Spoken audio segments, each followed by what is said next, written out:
शिव का डमरू।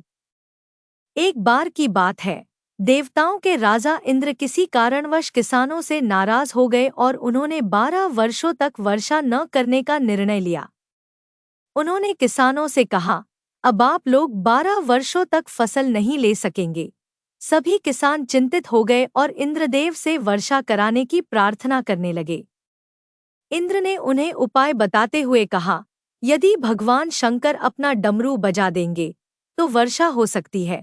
हालांकि इंद्र ने किसानों को यह उपाय तो बता दिया, लेकिन गुप्त रूप से भगवान शिव से आग्रह किया कि वे किसानों की प्रार्थना स्वीकार न करें और डमरू न बजाएं। किसान भगवान शिव के पास पहुंचे और विनती करने लगे कि वे अपना डमरू बजाएं ताकि वर्षा हो सके। भगवान शंकर ने उन्हें स्पष्ट रूप से कह दिया, डमरू तो 12 वर्षों के बाद ही बजेगा। यह सुनकर किसान निराश हो गए और उन्होंने यह मान लिया कि 12 वर्षों तक खेती करना व्यर्थ होगा। इसलिए उन्होंने खेतों में काम करना पूरी तरह से बंद कर दिया। हालांकि उन किसानों में से एक किसान ऐसा था जिसने खेती करना नहीं छोड़ा। वह प्रतिदिन अपने खेत में जाता, जमीन जोतता, निंदाई गुड़ाई करता और बीज भी बोता। यह देखकर गांव के अन्य किसान उसका मजाक उड़ाने लगे।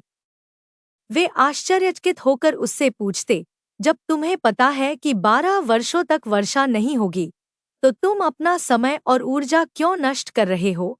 उस मेहनती किसान ने मुस्कुराते हुए उत्तर दिया, मैं यह सब अपने अभ्यास के लिए कर रहा हूँ। अगर मैं 12 वर्षों तक कुछ न करूँ, तो खेती किसानी का सारा ज्ञान भूल जाऊंगा।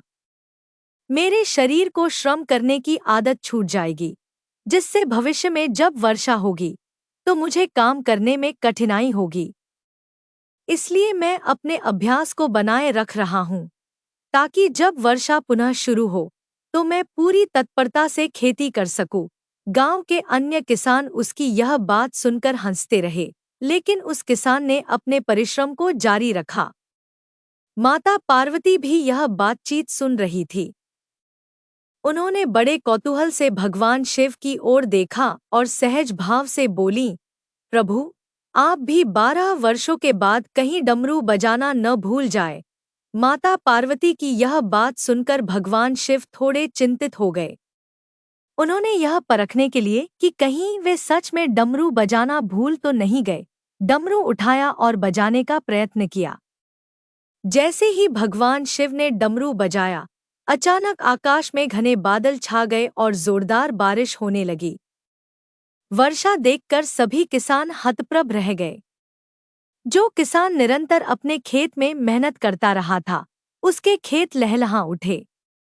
उसकी फसलें भरपूर मात्रा में उगाईं, जबकि बाकी किसान, जिन्होंने 12 वर्षों तक खेती बंद कर दी थी, पश्चाताप के अलावा कुछ नहीं कर सके। यह कहानी हमें सिखाती है कि परिस्थितियां कभी भी बदल सकती हैं। हमें केवल नकारात्मक बातों पर ध्यान केंद्रित करने के बजाय अपने कार्य और व्यवसाय से जुड़ी कुशलताओं को निखारते रहना चाहिए। निरंतर अभ्यास और मेहनत से ही सफलता संभव होती है, क्योंकि डमरू कभी भी बज सकता है,